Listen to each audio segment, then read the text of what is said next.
पुण्यात भीषण अपघात, सिमेंट मिक्सर ट्रकच्या धडकेत तरुणाचा मृत्यू। पुणे शहरात वेगवेगळ्या 2 अपघातात दुचाकीस्वार तरुणाचा मृत्यू झाल्याची घटना घडली आहे। लोहगाव आणि हडपसर सासवड रस्त्यावरील फुरसुंगी परिसरात या अपघाताच्या घटना घडल्या आहेत।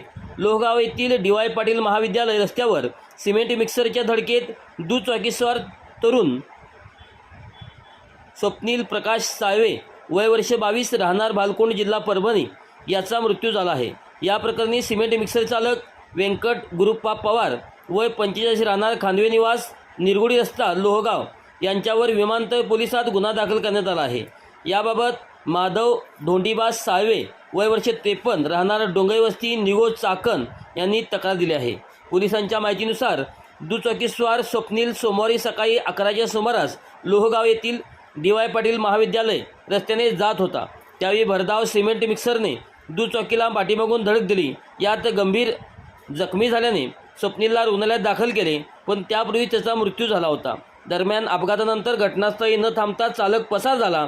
पसार झालेल्या चालकाला पोलिसांनी ताब्यात घेतले आहे। अधिक तपास उपनिरीक्षक अक्षय सोनवणे करत आहेत। हडपसर सासवड रस्त्यावर फुरसुंगी परिसरात भरधाव वाहनाच्या धडकेत दुचाकीस्वार सूरज शरद धायडे वय वर्ष 23 राहणार फुरसुंगी हडपसर याचा मृत्यू झाला आहे। या प्रकरणी वाहन चालकावर गुन्हा दाखल करण्यात आला आहे।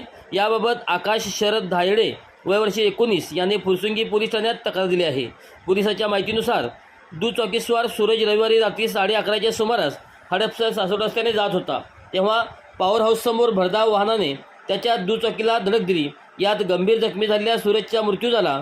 पोलीस उपनिरीक्षक तेहसीन बेग तपास करत आहेत।